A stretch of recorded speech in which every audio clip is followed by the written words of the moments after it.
Meus queridos amigos, muito boa noite, sejam muito bem-vindos. Estamos dando continuidade ao nosso projeto de lives Vozes que Informam.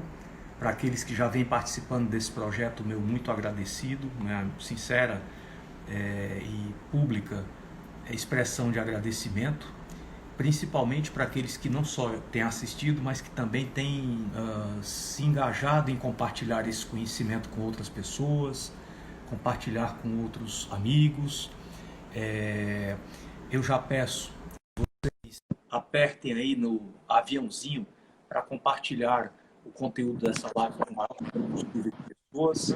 E dentro do contexto do projeto, nós procuramos trazer sempre aqui para a discussão temas que têm conexão com a saúde, a conexão com pessoas que podemos viver e devemos procurar viver de maneira mais saudável, arrefecer um pouco a excessiva formação, o foco na doença, procurar mostrar para as pessoas que existe um outro lado da medicina também, que é a busca pela manutenção de pessoas saudáveis. Essas medicinas se intercomplementam, na verdade, é um universo que pode ser aquele médico que busca tratar, busca aliviar o sofrimento, busca intervir numa urgência, numa emergência. A medicina é nobilíssima e ela não vai poder jamais deixar de existir. Nós estamos tentando trazer para a sociedade, trazer para os médicos. Nós sabemos que no nosso país existe um percentual altíssimo de médicos e profissionais da saúde, é trazer um novo olhar diante não só dos cenários de exceção que nós estamos vivendo, mas principalmente a convicção de que essa virose vai passar, a pandemia, nós uma hora dessas vamos virar essa página e nós temos uma coisa chamada vida que segue, né? E nessa vida que segue é importantíssimo que nós possamos educar para entender que saúde é muito mais do que ausência de sintomas, ausência de sinais, ausência de ou a percepção de que algo não vai bem.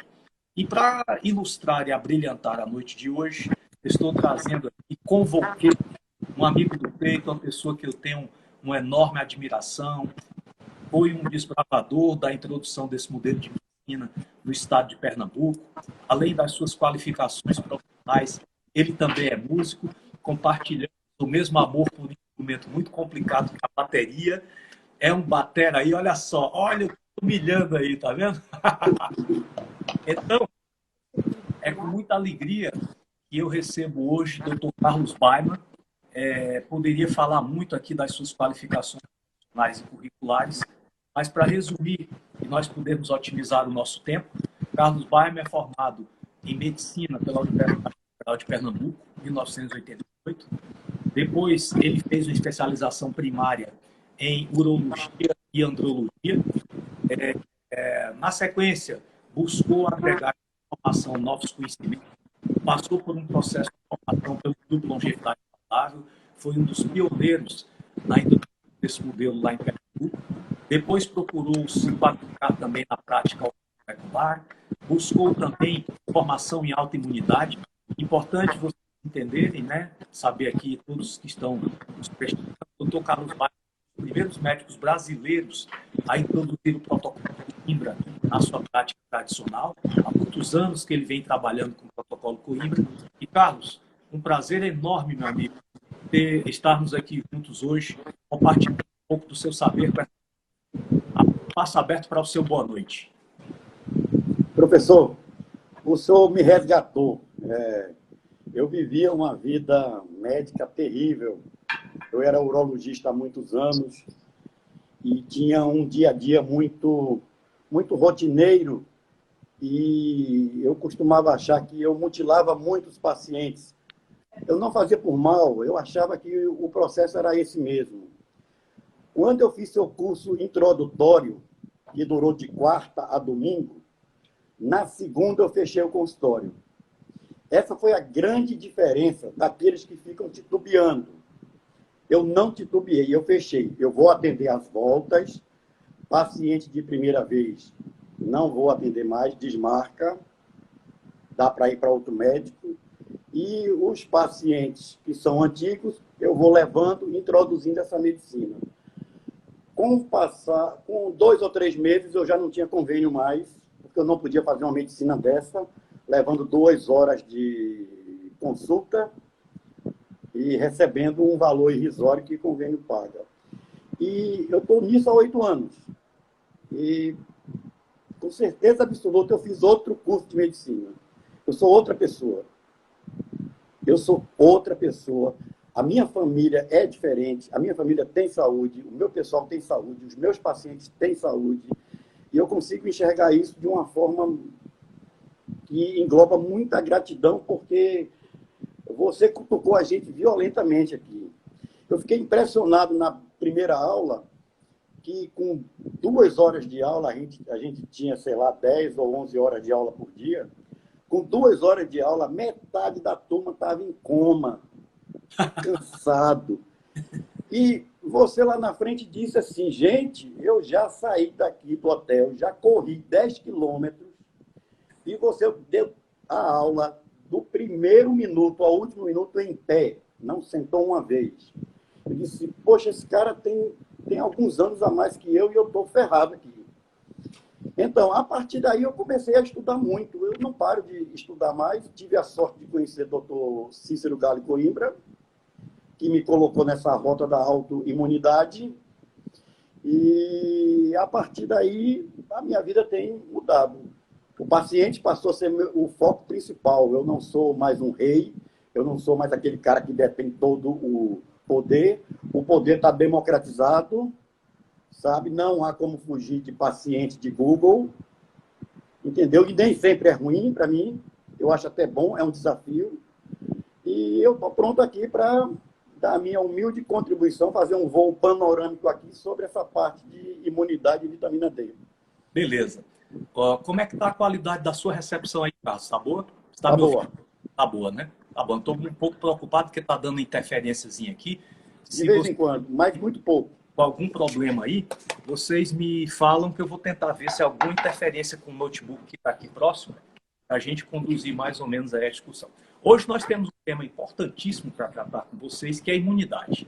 E não é só por causa dessa pandemia que nós estamos atravessando, que nós possamos usar essa pandemia como uma ferramenta de construção de uma nova percepção de saúde. E o Carlos é um mestre aí na condução desse assunto, e eu já queria, Carlos, provocar, já com um nível bem complexo, ouvir a sua opinião. Explique aí para as pessoas que estão nos assistindo o que é a imunidade inata, o que é a imunidade adquirida. Qual é a diferença desses dois parâmetros e o que é que nós precisamos fazer para otimizar ambas as situações e, na sua opinião, o que é mais relevante? A bola está com você. Bom, a imunidade inata é aquela que a gente nasce com ela. Ela é inespecífica. Qualquer elemento estranho que entrar no organismo e o organismo identificar esse elemento como não fazendo parte dele, ele tem a tendência de ser eliminado. E a imunidade inata faz isso. A imunidade inata é composta por algumas células, como neutrófilos, macrófagos, células NK, monócitos, e uma célula importantíssima chamada célula dendrítica, ou célula apresentadora de antígeno. Então, diante de uma situação dessa, por exemplo, da pandemia, Covid, a imunidade inata ela é fundamental, ela é importantíssima. Ora, nem sempre ela resolve tudo e ela tem uma característica, ela não tem memória. Se você tiver uma agressão do antígeno A e só tivesse a imunidade inata, daqui a 2 meses tivesse a mesma agressão pelo antígeno A, iria ficar doente novamente. Diferente da imunidade adquirida, que é uma imunidade mais refinada, é uma imunidade que leva mais tempo para ser formada, mas é uma imunidade que confere memória. Temporária ou definitiva, mas confere memória e tudo. Bom, esse animal, esse bicho que já entrou aqui, eu já conheço, eu já sei o caminho, eu já vou impedir que ele entre aqui. E a gente tentou fazer uma imitação disso fazendo vacinas. Entendeu? Então, a diferença é essa. Uma já nasce com a gente, outra a gente desenvolve.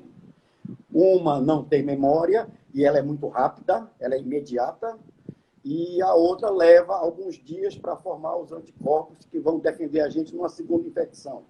Perfeito. Eu resumiria assim. Perfeito. Aí, para não complicar.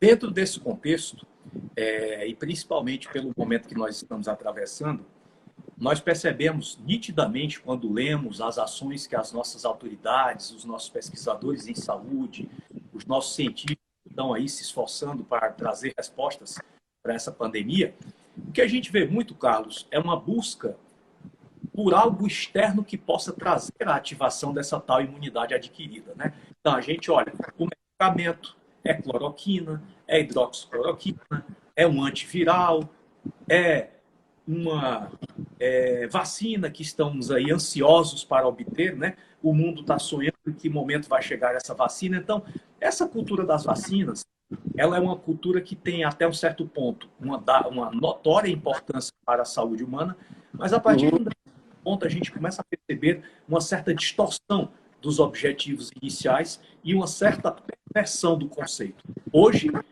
pega uma criança de 2, 3 anos de idade, a carteira de vacinação parece o passaporte de um correspondente estrangeiro. São dezenas de vacinas, e aí, a partir do momento em que você introduz, né, o princípio da vacina, eu introduzo o elemento atenuado que causaria aquela doença para que o corpo produza células de memória contra aquilo ali, mas uma das coisas mais importantes que nós temos que raciocinar é o momento, muitas vezes, que essas crianças são expostas a esses microelementos, não é o momento que a imunidade deles está madura para reconhecer o que é próprio e o que é inimigo. Muitas vezes as vacinas podem provocar efeitos colaterais muito mais importantes do que a doença que ela está tentando prevenir. Aí você compartilha a sua experiência aqui conosco. Para onde nós deveríamos realmente estar apontando diante dessa pandemia? É esperar que algo de fora esse a nós, é esperar que algo que já temos naturalmente lute e debele naturalmente esse agente. É um equilíbrio entre essas duas coisas. Coloque aí a sua opinião sobre todo esse contexto que nós estamos vivendo. Bom, de algum tempo para cá, a gente começou a viver em civilizações, né? A gente começou vivendo em casas, né? E depois você destruía 2, 3 casas e construía um prédio que era uma casa em cima da outra de 20, 30 andares. Então a gente começou a viver muito, muito junto. Claro que eu não posso desprezar o valor da medicina tradicional. Eu acho que ela é muito boa em emergências, em urgências. Ela é muito boa em alguns exames, tem exames fantásticos e tudo. Ela é muito boa em grandes infecções, que vão levar a sua vida na parte intensiva e tudo. Mas quando se trata de processos crônicos, é uma derrota. É um inferno. Porque dá a impressão de que seu corpo está com falta daquele medicamento, quando, na realidade, o seu corpo nem sabe o que é aquilo. Então, para mim, a grande primeira pandemia de 1980, 85 para cá, é a da hipovitaminose D, vitamina D baixa. Nós não tomamos sol. A especialidade responsável por isso determinou que o sol era maligno e causava câncer. Por outro lado, não fez uma suplementação adequada. O que aconteceu? Você começou a evitar câncer de pele, e olha que o melanoma, que é o mais violento, é justamente pela ausência de sol. Começou a vender uma quantidade absurda de produtos para proteger a pele. E esses produtos não são inócuos, não são inocentes, eles trazem problemas. E, na realidade, de 85 para cá, o crescimento de alterações imunes, principalmente autoimunitárias, quer dizer, o próprio sistema imune agride o organismo, isso cresceu exponencialmente. Saiu do controle, gente. Isso era doença para nem existir mais. A gente nem devia estar preocupado com lúpus, com esclerodermia, com tiroidite de Hashimoto, com esclerose múltipla, com nada disso daí. A gente já devia estar em outro estágio. E o sistema imune da gente devia permanecer numa faixa de tolerância. Eu acho que o estilo de vida que a gente leva, É um estilo de vida que coloca o sistema imunológico muito ativo, hiperativo, e que, numa situação dessa, relacionada a uma infecção como essa daqui, ele pode criar um quadro chamado cytokine storm, que é a tempestade de citocinas, muito mais danosa do que o próprio vírus. Isso ocorre mais nos jovens. E, por outro lado, a gente está tendo uma legião de pessoas que não conseguem combater uma gripe comum. Uma gripe comum é capaz de derrubá-la por 10 a 15 dias. Então, nós estamos nos dois extremos. E o sistema imunológico, eu vou falar normal, mas eu acho que a palavra tolerante seria melhor. O sistema imunológico tolerante, mais inteligente, que fica observando o agressor e tudo, e atua na hora certa, da forma certa. Por exemplo, se o meu atacante é uma formiga, não tem razão de eu utilizar um canhão. Então, a doença autoimune é isso. Eu poderia dar um peteleco e resolver. Um sistema imune tolerante faz isso. Dá um peteleco na formiga e ela vai embora. O sistema hiperativo, hiperreativo, autoimune, ele utiliza um canhão e dá não sei quantos tiros. A formiga morre e morre. Mas o tecido envolvido na jogada, o órgão, o sistema, também é prejudicado. Às vezes irreversivelmente. Do outro lado, você passa a não conseguir ter defesa contra vírus e bactérias bobas, levando a uma sequência de infecções uma em cima da outra, levando a um quadro de sepsis e morrendo. É o que acontece mais com os idosos que não fazem parte da longevidade saudável, porque os que fazem parte estão muito bem.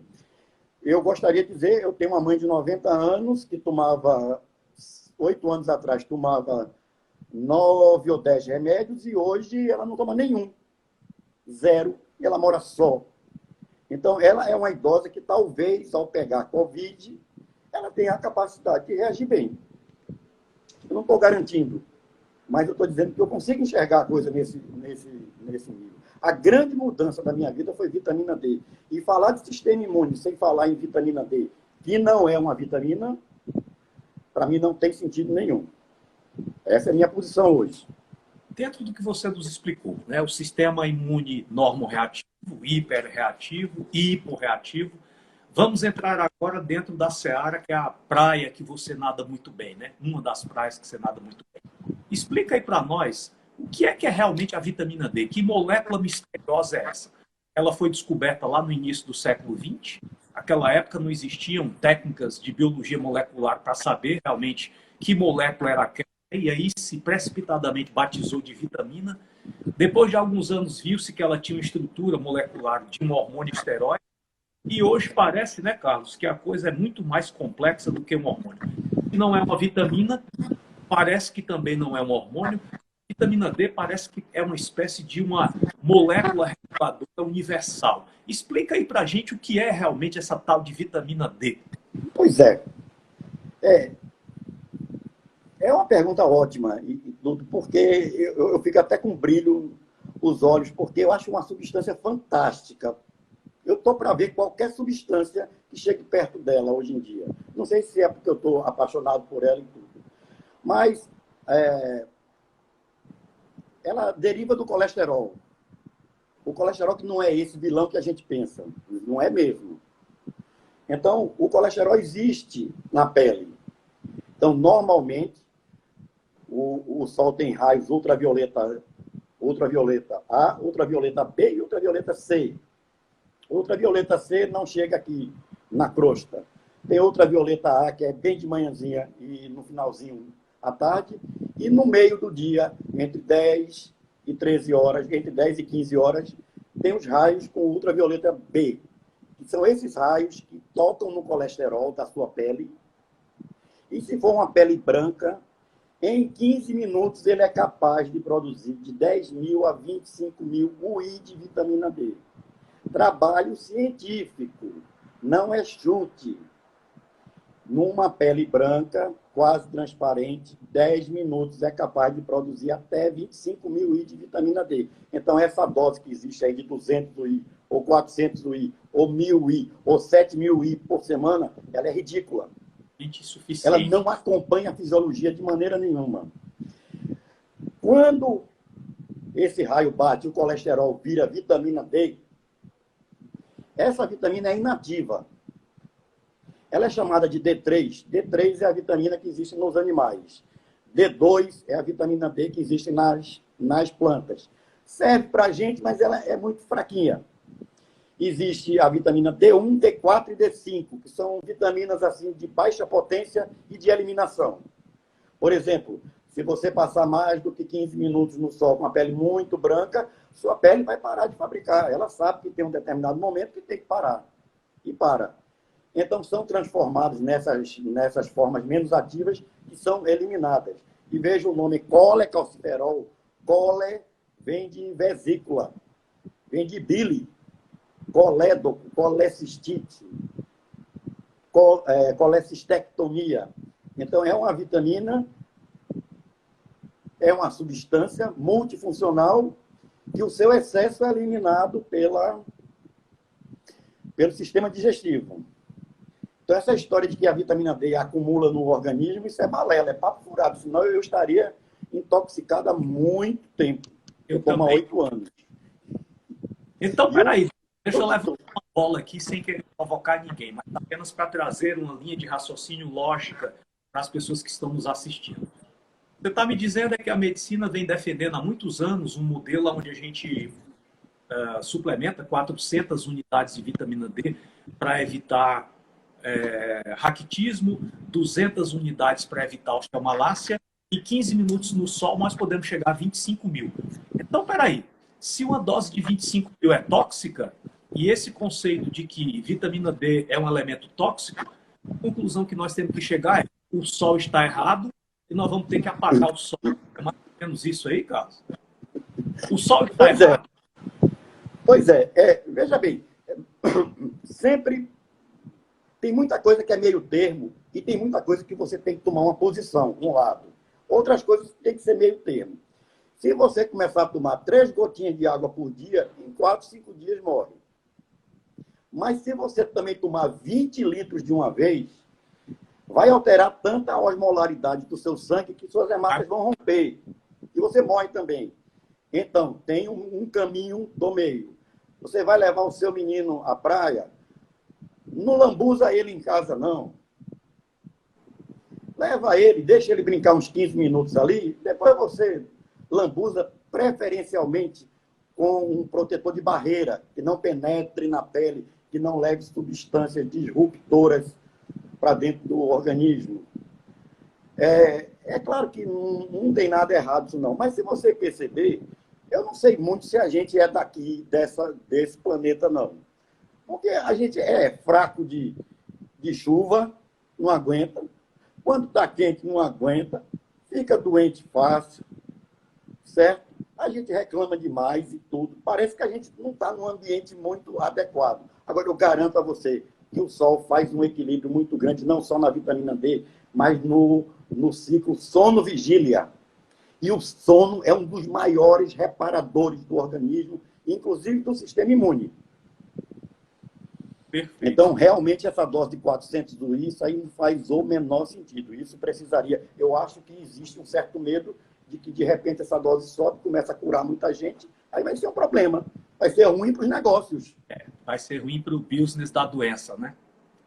Talvez por isso os níveis de vitamina D para se considerar uma deficiência sejam tão lenientes, né? Porque se pesquisa muita deficiência no laboratório e muitas vezes a deficiência não está no número do laboratório, está na sua frente. Esse indivíduo já está expressando todo o cortejo de sinais e sintomas de que ele é um deficiente. Mas o laboratório não mostra isso e ainda mostra uma coisa mais preocupante, Carlos. Quando ultrapassa aquele mágico nível de 100 nanogramas, né? O indivíduo que tem um nível de vitamina D acima de 100, eu já vi várias vezes colegas pedindo, pelo amor de Deus, para parar com aquilo, porque para com esse negócio aí que isso vai acabar lhe intoxicando. De onde que vem essa ideia de que vitamina D é tóxico? E o que é que isso tem a ver com o nível de laboratório? Explica aí pra gente. Como é que você tem tratado essa questão? Porque eu sei que você tem uma Vamos lá, eu em vejo muito tratamento de isso. doenças usando vitamina D, aonde é necessário usar doses até suprafisiológicas. Explica pra Doses gente altíssimas até. essa Então, tóxica, veja bem, por que as pessoas têm minha, tanto medo disso aí. pois é, eu acho que parte disso, eu até entendo. Eu até entendo em parte. Às vezes é ignorância. Por exemplo, se eu não conheço muito a vitamina E e chega alguém passando 1 milhão de UI de vitamina E, dizendo que trata tal doença, e eu ainda não sei, qual deveria ser meu comportamento? Espera aí, que eu vou estudar isso aqui, que ou esse cara está matando o paciente, ou eu estou desatualizado. Um médico não pode, se ele não conhece a vitamina D, ele não pode dizer que não tem comprovação científica. Primeiro, porque tem. Ele pode não querer enxergar. E ele não pode dizer porque ele não procurou. Ele fica parecendo até que ele estava procurando, estudando atrás de tudo, porque acha muito fácil.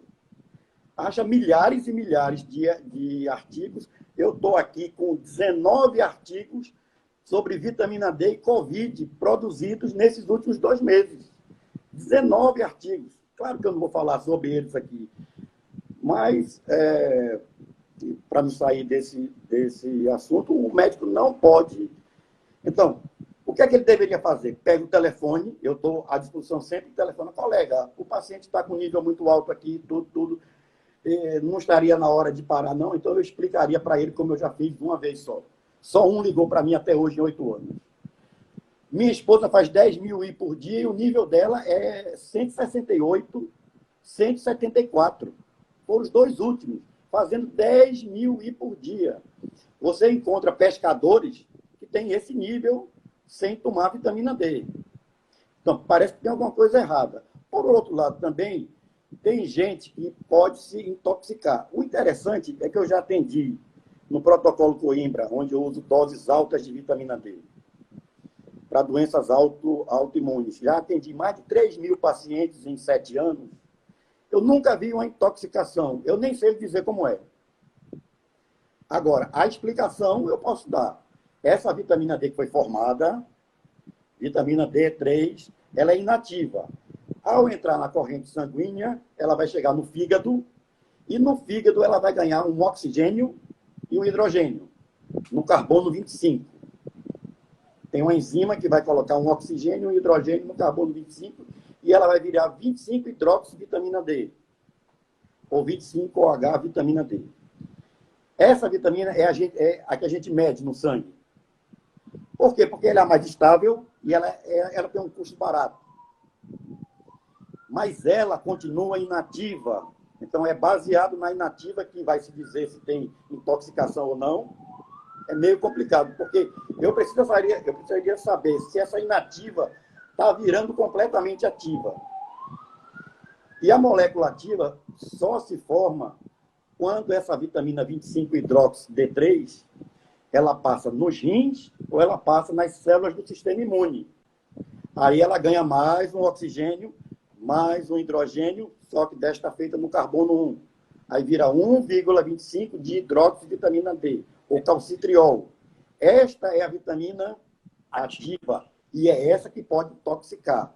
Porém, num paciente com doença autoimune, essa conversão é mínima.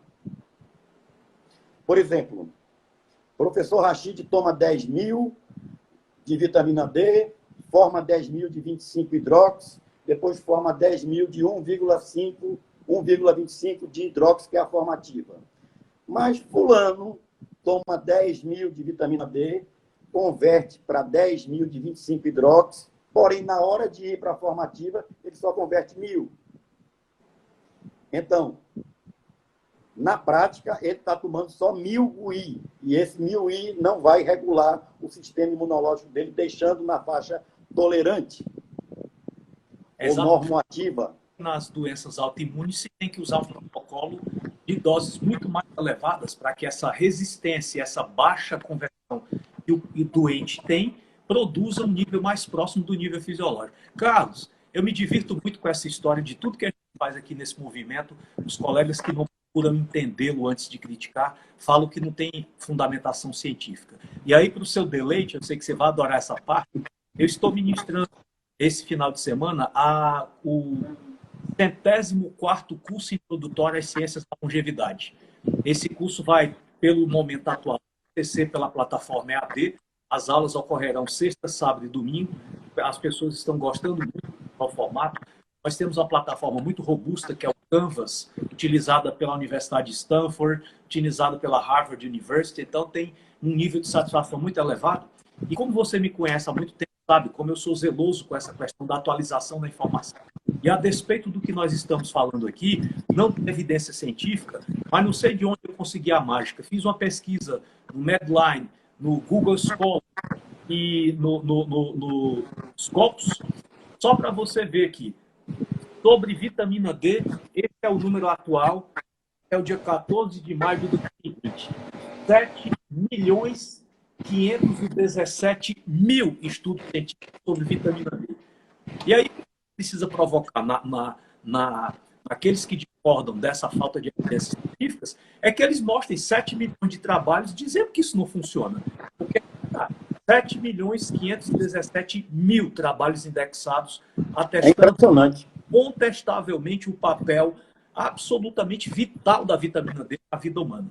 E aí eu quero puxar do seu conhecimento e que você nos explique. Nesse momento atual, como a vitamina D vai agir aumentando o grau natural de proteção do indivíduo, não só contra a coronavírus, mas como outras coisas que nós estamos sendo expostos ao tempo inteiro e pela falta de um foco na atenção das pessoas, a gente esquece que tem outras coisas acontecendo aqui ao derredor, além do coronavírus. Mostra pra gente como é que a vitamina D funciona nesse aspecto da imunidade. Bom, é uma substância curiosíssima. Ela deveria ser chamada de tudo menos de vitamina. Ela produz algumas proteínas chamadas de PAMs, peptídeos antimicrobianos. Um exemplo bom disso são as catelicidinas. As catelicidinas, elas são substâncias que vão atuar em 3 pontos. Primeiro ponto que a catelicidina atua. Ela funciona como um chamariz para as células de defesa defenderem aquele local invadido. As células de defesa do sistema imune inato, que são macrófagos, que são neutrófilos, que não são muito específicas. Então, as catelicidinas fazem isso.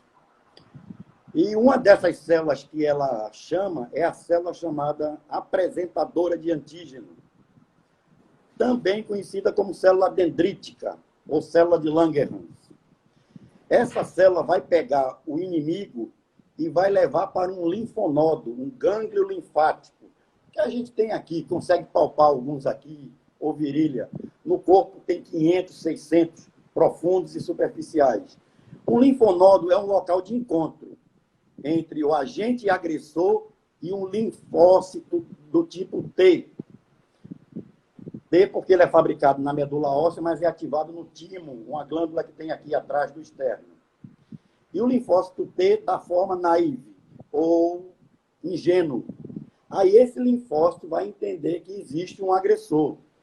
E a partir daí começa a se formar uma memória, que pode ser temporária e que pode ser definitiva. A catelicidina, ela faz esse chamamento dessas células iniciais. Uma segunda coisa que ela faz, ela dilata os capilares para as células de defesa poderem sair dos vasos e chegar até os tecidos. Isso é chamado de diapedese. Também é uma função da catelicidina. E a terceira função dela é ativar a via NF-kappa-beta, que é uma via extremamente complexa. Eu não quero entrar em detalhes aqui, mas é uma via que contém 11 bases nucleotídeas. E essa via, quando está regulada, o sistema imunológico está regulado. Quando essa via não está regulada, a sua chance de ter processos inflamatórios ocultos, infecções ocultas Doenças autoimunes e câncer aumenta muito. NF-kappa-beta, Neural Factor kappa-beta. E esse elemento também é fundamental para a memória e para a neuroplasticidade. Então, a vitamina D atua nesses 3 pontos. A catelicidina, na atração de células para defesa, na diapedese e na ativação da via NF-kappa-beta. Tem outra substância chamada beta-defensina, que ela gosta muito de vírus envelopado, como esse do coronavírus. Ela funciona como pequenas bombas que vão destroçando aquela dupla camada de gordura que o coronavírus tem. Então, por isso que a vitamina D, possivelmente, provavelmente, protege do Covid, quem tem um nível mais elevado. Ou você vai ter uma forma muito mais leve da doença, ou nem vai sentir. Agora, isso não é garantia de nada. Eu estou mostrando que existe. Então, é assim que se atua. Quando os linfócitos T eles são ativados, eles podem se dividir em vários tipos. Linfócito T citotóxico, que mata câncer e grandes infecções, é o caceteiro, que a gente chama. Linfócito T regulador, é o que vai dizer, não, tá bom, chega, você já matou o inimigo. No paciente autoimune, fica repetindo, fica atirando, mesmo depois do inimigo morto. Aí vem as células TH, H de helper, auxiliar, ajudante. TH1, bactérias, vírus e fungos. TH2, parasitas e processos alérgicos. E o TH17, que é um bicho meio estranho, é um cavalo selvagem. Dá coisa para todo lado, o amigo ou inimigo. Porém, quando ele está bem reguladinho, ele é muito bom para fungo. TH17. Quando ele não está regulado, ele produz a interleucina 17, que é uma citocina altamente inflamatória. E essa citocina vai ativar os linfócitos B. A letra B vem de bone marrow, medula óssea. E essa vitamina, esse linfócito B, ele já não se diferencia em células. Ele vai formar anticorpos. Aí isso dura alguns dias ou algumas semanas e vão formar os anticorpos IgA, IgD, que não está no sangue, está nas membranas celulares, e o IgD funciona como um retroativador dos linfócitos B, IgE, que tem a ver com alergias, IgM, com infecção ativa, e IgG, com uma cicatriz imunológica. Então, linfócito B produz células para defender, linfócito T produz células para defender o nosso organismo, e o linfócito B não produz células, produz anticorpos. Só que, às vezes, num paciente autoimune, esse estímulo da interleucina 17 e outras interleucinas é tão intenso que a quantidade de anticorpos formados é absurdo. E esse anticorpo, ele se liga a um pedaço de proteína. Vamos dizer que o agressor fosse o glúten. O glúten é uma molécula enorme, mas ele se liga num pedacinho e ele imobiliza aquele glúten, para ele ser eliminado posteriormente pelo sistema complemento, talvez. Só que, se você tiver uma outra proteína, por exemplo, uma enzima tiroidiana chamada TPO, e coincidir essa sequência de aminoácidos, vai haver um ataque na sua tiroide como se ela fosse um elemento estranho. Ou vai haver um ataque na sua cartilagem, ou na substância branca do seu cérebro, atingindo a mielina, ou na sua pele. Então, há uma confusão. Então, o paciente, o TH17, como é que se regula ele? Vitamina D. A vitamina D ativa é o regulador do TH17, não é o matador. Porque você pega um corticoide, ele mata o TH17. Depois ele mata o TH2, TH1, o citotóxico, daqui a pouco você está com câncer, daqui a pouco você está com diabetes, está com hipertensão, está com uma série de coisas. O corticoide, no momento agudo, pode salvar até sua vida, mas cronicamente é uma derrota. O que você está nos explicando através da sua belíssima aula de fisiologia, aí, parabéns, é que nós poderíamos, Carlos, reduzir o risco inerente a uma quantidade enorme de doenças se nós ensinássemos mais isso para os médicos. Nós poderíamos realmente diminuir essa incidência, porque o que eu estou vendo aí pela comunicação é uma coisa muito nítida. Parece que o mecanismo é semelhante, mas ataca órgãos vulneráveis diferentes de acordo com a suscetibilidade de cada uma das pessoas. E aí nós criamos uma coisa chamada especialidades, né?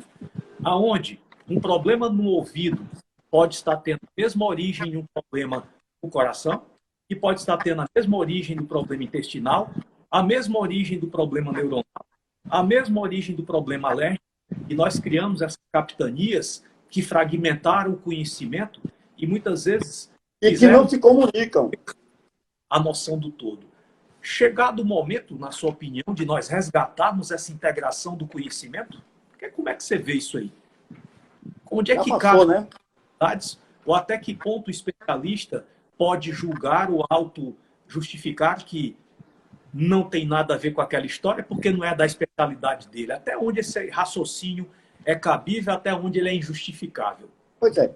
No meu micro-universo de consultório, com grau de evidência baixo para artigo científico, mas no meu micro-universo, um sujeito com tontura, que imediatamente é classificado com labirintite, o nome nem é esse, muitas vezes tem uma síndrome chamada síndrome de Meniere. E a síndrome de Meniere é autoimune e frequentemente está associada com tiroidite de Hashimoto. Assim como doença autoimune de pele está frequentemente ligada à tiroidite de Hashimoto. Então, numa condição normal, esse camarada iria para um otorrino, no mínimo para um otorrino e para um endocrinologista. Até que chegaria o diagnóstico, ó, você está inventando, você deve estar com algum problema psicológico ou psiquiátrico, vai que você está com deficiência de fluoxetina. Porque o que eu vejo é absurdo. Eu vejo um nível, principalmente mulheres, em situação de menopausa recente, tomando uma quantidade absurda de antidepressivo, uma quantidade absurda de mulheres tomando antidepressivo, quando na realidade ela tem uma tireoide que não faz nada. Não produz um graminha de energia. Ela fica para baixo, ela perde memória, ela fica triste, ela engorda, ela perde autoestima e tudo. O que é que faz? Entra com um antidepressivo. Não funciona. Melhora, mas traz outros efeitos colaterais. Aí você começa um ciclo vicioso. E quando você abre o olho, você está tomando 10, 15 remédios. Aí se aposenta. Seu ganho cai. À medida que seu ganho cai, o número de remédios que você toma aumenta. E cada vez, quando sai da patente, aí entra um outro PRIO aí, patente renovada, é melhor isso aqui, tem menos efeitos colaterais e tudo. Quando vai ver, o seu ganho está batendo com o seu gasto farmacêutico. Às vezes você precisa da ajuda dos filhos. Eu acho que está na hora já, sim. Eu acho que o coronavírus tem muita coisa ruim, tem muita coisa triste. Eu perdi 3 amigos, eu estou para perder um parente agora, não muito próximo. Mas ele vai trazer algumas coisas boas. E eu acho que uma delas é que a gente vai ter a obrigação de ver a medicina de uma forma diferente, de uma forma muito mais preventiva e de uma forma muito mais coletiva e humana. E esse médico hoje que acha que, e eu me lembro muito bem que eu ouvi isso muito tempo atrás, que acha que ele é o rei e que não pode ser contestado e tudo, esse médico acabou. Esse médico morreu. Ele vai ser contestado, os pacientes já vêm sabendo, certo? E não ficam satisfeitos com explicações superficiais. O paciente manda em você, é o seu patrão hoje. É isso mesmo. A gente precisa entender isso. Esse período, na verdade, né, Carlos, ele está acelerando uma série de mudanças que iriam ocorrer inevitavelmente mas de uma maneira muito mais pulverizada com o tempo, e que nós estamos vivenciando agora é um processo de aceleração violentíssima na percepção de saúde. As pessoas estão começando a enxergar, principalmente aquelas mais lúcidas, aquelas com a mente mais aberta, aquelas pessoas menos preconceituosas, de que o grande atributo, a maior riqueza que você pode manter na sua vida é a sua saúde. E que saúde é uma coisa muito mais complexa do que a ausência de sintomas, a ausência de febre, a ausência de tosse, a ausência de uma dor. E é esse momento que eu acho que a gente precisa resgatar uma coisa valiosíssima, a integração do conhecimento em prol da qualidade de vida. Esse cenário de que eu sou especialista nisso, aquela área não me interessa, essa muralha vai ruir com absoluta certeza. E eu acho, na minha opinião, que o médico que vai ser procurado por uma boa parte dessas pessoas pós-pandemia é aquele que tem uma comunicação diferente, uma proposta diferente. Sim, vamos respeitar a cura, vamos respeitar o tratamento, vamos sempre tirar o nosso chapéu e render o mérito àquele indivíduo que no momento dele está lá do abdômen, está lá tratando urgência, com emergência, mas é preciso que de uma vez por todas nós provoquemos uma hierarquização nesse modelo de medicina e as pessoas entendam que o médico mais importante para a sua vida é aquele que vai intervir principalmente quando você se sente saudável, quando você não sente nada e quando você se auto-percebe perfeito. É aí que a gente precisa intervir. E dentro desse cenário, além de tudo que você já colocou da vitamina D, existe uma outra coisa que eu também sei, que é uma área de pesquisa e de interesse. Eu gostaria que você compartilhasse a sua experiência. Aonde que a vitamina D, Carlos, entra num processo importante do corpo humano chamado metilação? O que é a metilação?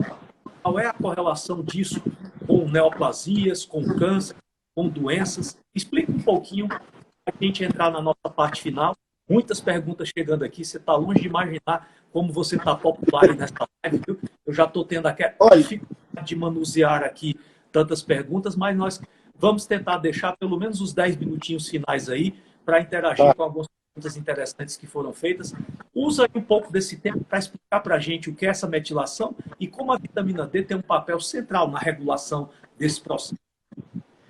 Bom, pessoal, falar sobre metilação, esse nome assusta. Mas eu posso fazer analogias e fazer metáforas aqui. O que é um gene? Um gene, você recebe um gene do seu pai e um gene da sua mãe. E esses genes emparelhados, eles são chamados de alelos. O mesmo gene. Agora, digamos que sua mãe tenha tireoidite de Hashimoto. E ela traz esse gene defeituoso, e esse gene é responsável pela conversão da vitamina D inativa em ativa. E esse gene está aberto. E o gene, ele é um manual de instrução. Só que está escrito errado. É uma receita de bolo errada. O gene aberto seria como um livro. Toda vez que o organismo precisa, vai lá e segue aquela receita. Só que tem um erro nele aqui. A gente tem vários genes errados. Tem vários genes com equívocos. Mas o organismo tem uma forma de fechar isso aqui. Dizer, olha, você está trabalhando errado, você precisa ser fechado. E o nome desse fechamento do gene é metilação. E como é que isso ocorre? Uma substância chamada, é uma vitamina, a vitamina B9, não é o ácido fólico, mas o metilfolato, é o grande doador dessa metilação. O metilfolato, ele vai ser liberado e vai virar uma substância chamada S-adenosilmetionina. E a vitamina D vai pegar o metil dessa S-adenosilmetionina, eu estou indo devagar, vai pegar esse metil e vai chegar aqui no gene e vai jogar no gene. O gene errado, aberto. Vai jogar e vai fechar. É um cadeado. Metilação é usar um cadeado para fechar um gene que funciona mal. Agora, para a vitamina D fazer isso, ela tem que estar num nível bom, e vou lhe dizer, o nível de 20 nanogramas por ml está longe de ser um nível bom, e já é considerado neste país como normal. Então, a vitamina D pega o radical metil, CH3, um carbono e 3 hidrogênios. Esse metil faz isso aqui. Fechou o gene. Aí você melhora. Essa doença some. Inclusive, é autoimune. As sequelas, talvez não. Às vezes, até você consegue recuperar. Ou se a doença começou há muito pouco tempo, fechou o gene, já era. Metilou o gene e fechou. Porém, acontece o seguinte. Quando você entra em estresse, o seu cortisol sobe. Quando você entra em estresse, ele sobe e ainda pode ser pior. A glândula pode estar tão cansada que ele já está lá embaixo. Tanto faz, muito em cima ou muito embaixo, o cortisol desmetila o gene. Ele abre de novo e começa a funcionar errado de novo. Eu estou mostrando que o estresse não é psicológico só, não é psiquiátrico. O estresse é bioquímico e hormonal. Perfeito. Então, vai lá, abre novamente. Aí o indivíduo, eu estava indo tão bem com o protocolo Coimbra e piorei. Vai procurar o estresse. E a gente tem que aprender a conviver com o estresse, porque você não vai controlar, ele é muito forte. Então, metilação é exatamente isso. Isso pode ser para um gene relativo a um câncer? Pode. É a mesma coisa. Uma outra coisa que ocorre é que muita gente tem disbiose intestinal, tem bactérias ruins no intestino. Então, vai produzir pouca serotonina. Quanto menos serotonina, mais cortisol. O cortisol chega lá no gene defeituoso fechado, desmetila, o gene abre de novo. Então, é assim que acontece, simples assim. Perfeito. Você não precisa de uma intervenção milagrosa ou de um aparelho, não. Basta uma substância consegue regular alguns genes. É evidente que em algum momento você vai morrer. Esse padrão que a gente tem de terceira dimensão tem um momento que acaba. O padrão físico vai embora, deve restar uma coisa muito mais interessante. Mas eu prefiro ir até meu último dia de vida vivendo plenamente. É como diz, né? Sabe? Dizem que o mundo de lá é muito bacana, mas como ainda não fui lá e não sei, eu prefiro viver o melhor possível nesse aqui, né, cara? Olha só, meu amigo, estamos aí quando as coisas são maravilhosas, como essa sua aula, é um show, não é uma aula, é um show. Muitas perguntas, eu queria resumir aqui nessa nossa reta final, algumas dúvidas que foram colocadas aqui durante a palestra. Uma delas, a exposição ao sol pode ser só em partes do corpo ou tem que ser todo o corpo? Como é que é isso aí? Você falou de produzir 20 mil, 25. Como é que a gente... Por exemplo, vamos lá. O macaco, ele não usa sunga, nem usa biquíni, nem nada. Então, teoricamente, a gente vive numa civilização e tem alguns padrões. Um deles é andar vestido. Então, pelo menos 70% do corpo exposto, ou seja, homens com sunga, mulheres com biquíni, mas, na prática, isso é quase inviável. Porque você, por exemplo, eu moro em Recife, Recife é sol 300 dias por ano, mas é capaz de algum indivíduo não tomar nenhuma nesguinha de sol o ano todinho. Porque sai do apartamento, pega o carro, tem isso filme, entra lá no escritório, sai à noite, tudo, chega fim de semana, passa o protetor solar e tudo. Então, eu não lembro qual era a pergunta, desculpe. A pergunta que ele fez foi: a exposição ao sol é só em parte do corpo ou qual seria a quantidade de parte? Quanto maior a parte do corpo exposta, melhor. Até que começa a fazer um leve eritema, ficar um pouquinho avermelhado. Você não pode medir assim numa pele negra. A pele negra precisa de 3 ou 4 vezes mais tempo para poder formar a mesma quantidade de vitamina D. Perfeito, Carlos. Então, na prática, pelo menos 70% do corpo, não é isso? Exposta. Para ter os 10 minutos, sim. Porque senão você teria que ter um pouco mais de tempo, aí poderia queimar a pele. O que a gente vê muitas vezes é agora, né, que a vitamina D está na moda, inclusive agora está oficializada, não sei se você sabe, matéria da Veja, né, que é o diário oficial da União dessa semana, o diário oficial dizendo que vitamina D é o fator mais importante para traçar o prognóstico da infecção do coronavírus. Parabéns, né? Pelo menos agora virou ciência. Mas com essa moda de se falar muito de vitamina D, eu vejo as pessoas com o rostinho na janela do apartamento, vira para um lado, vira para o outro. Então, não é bem assim, né?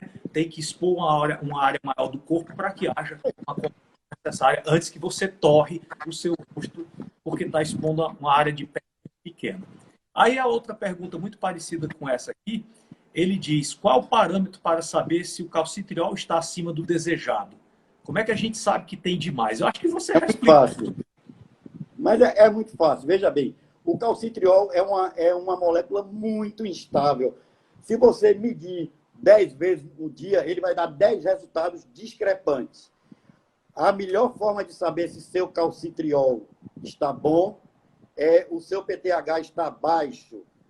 Em condições onde você não tem doença autoimune, se ele tiver em torno de 30, 35, 25, muito provavelmente seu calcitriol está ótimo. Se você estiver fazendo o protocolo Coimbra, ele tem que estar em torno de 15 ou de 10. Só não pode zerar. Então, o PTH é uma referência para a vitamina D ativa. Perfeito. Tem uma pergunta também muito interessante que a pessoa faz aqui. Dr. Carlos Baiman, a ingestão de vitamina D deve ser feita por comprimido ou veículo oleoso? Qual é a melhor forma? Veículo oleoso. A vitamina D não é uma vitamina lipossolúvel. Só tem 3 vitaminas lipossolúveis. A, E e K. A D não é vitamina, mas ela é lipossolúvel. Então, se você usa um veículo oleoso, melhor. Desde que o veículo não lhe cause alergias ou intolerâncias. É melhor do que a cápsula seca ou do que o comprimido. O comprimido e cápsula seca obrigatoriamente tem que entrar com alimentação com um pouquinho de gordura, porque senão não vai ser adequadamente absorvida. E ela é facilmente absorvida. Uma outra dúvida muito comum é que está colocada aqui. Injetável ou via oral? O problema da injetável é que você perde o parâmetro.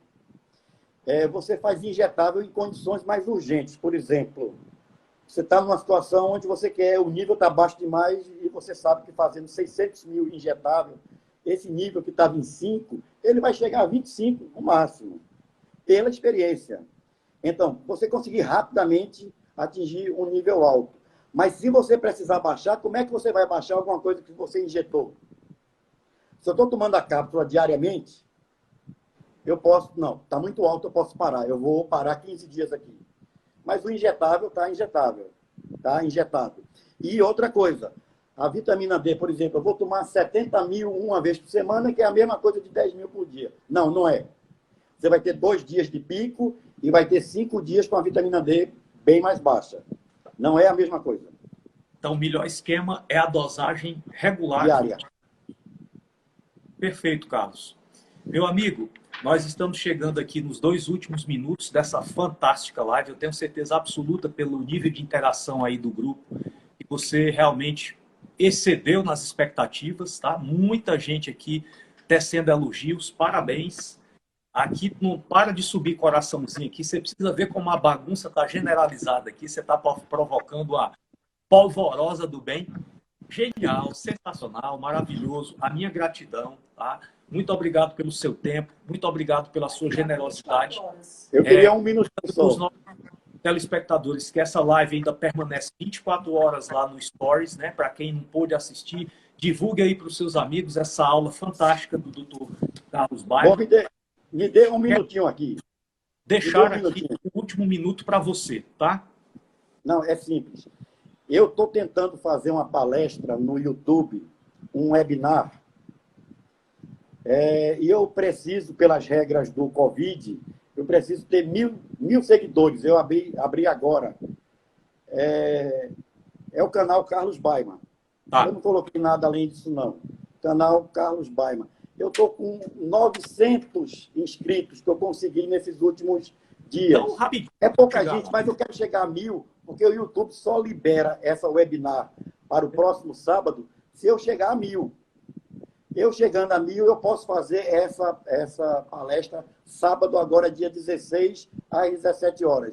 Então, eu gostaria de pedir humildemente que vocês comparecessem lá no YouTube, no canal Carlos Baiman, e desse lá sua inscrição e ativasse o seu sininho. Rashid, você foi importantíssimo na minha vida. A minha vida mudou completamente, física, mental e emocionalmente. Eu serei eternamente grato por aqueles 5 dias de 2012, onde minha vida mudou completamente. Muito obrigado sempre comigo e um abraço a todos. E continua com essa bateria aí, arrasando, tá? Obrigadão.